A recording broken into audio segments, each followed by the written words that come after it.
Hello everyone, welcome to Tea Bag. I'm Roopam, I'm currently a business analyst, and today we're gonna look at the requirements versus design. So before moving on, I guess you all are watching my previous videos and also have subscribed to my channel for any new video and also looking for the upcoming videos as well, right? So stay tuned with the channel. We're going to cover other knowledge areas from now, as this is the last section of chapter 2, requirement versus design. So we're going to look into further that how a requirement and design are interrelated to each other, and how does needs and solutions are again having a common relation between both of the needs and requirement, whereas design and solution. So let's get further with this video, and please do like if you really got some information out of it. So requirement and design, let's look in detail. So requirement is a usable representation of a need. So the need and the requirement have a relation in a way that whenever you have a need, basically uh, the usable representation of a need would come as a requirement. Suppose if you want to buy a house, okay, so your need is to buy a house. That's your need. So your need is to buy a house, and whenever you want to buy a house, basically you are looking for some some parameter, right? Whether it might be 2 BHK or 3 BHK or 4 BHK. So that's your requirement. So requirement says what kind of house you need, whereas your need says you need a house. That's a basic term. So need is you want to buy a house, and the requirement is I want to buy a 2 BHK house. Okay, that's your requirement.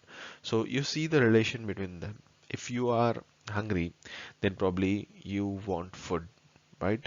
So your need is food, because the requirement is you are actually hungry. That's the reason you need a food. So in that sense, if you want to buy a house, if you are looking for 2 BHK house, that's your requirement, and the house is your basic need, right?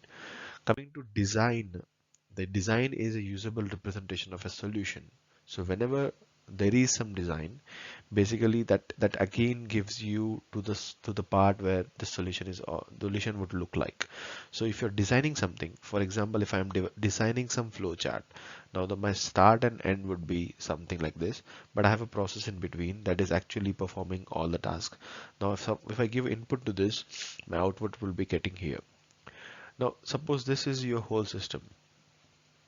When you design the system, and when the system is ready, the ready output will be looking something like this, where you give input, and here in the next window you'll get an output. So the design would be the actual process flow of how the process would, or how the tool would work like, but the solution would be something different in look and feel, but the running behind the process would be same as the design. So the user would give the input here, and the output will be visible here, because the design is made in a way that it should act as such that the process would work in. So make sure that whenever you're designing something, basically the output would also be dependent and would majorly be dependent on the design. In our case, if you want to buy a house and you need a 2 BHK house, the design would be the floor plan. The floor plan will give you that you will have this area, or particular this area as your balcony, and this area will be your bedroom, this will be your kitchen, and this will be your living room.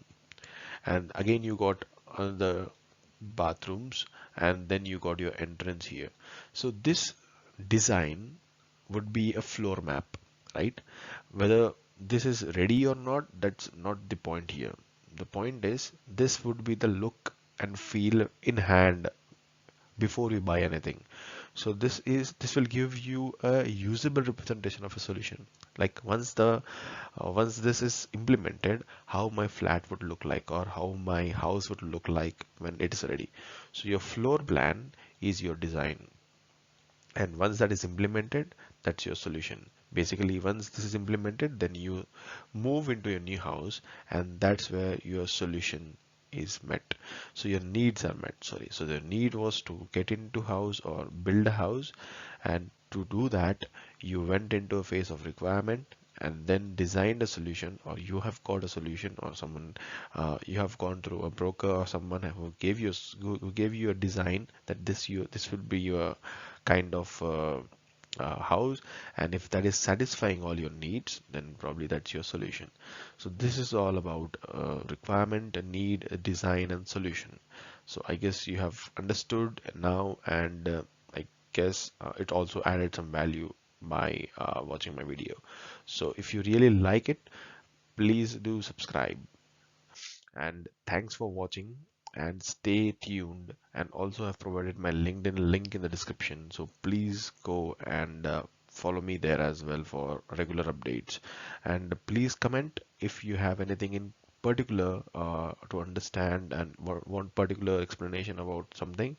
I'll be very happy to explain you guys. So thanks for watching. See you again. Goodbye.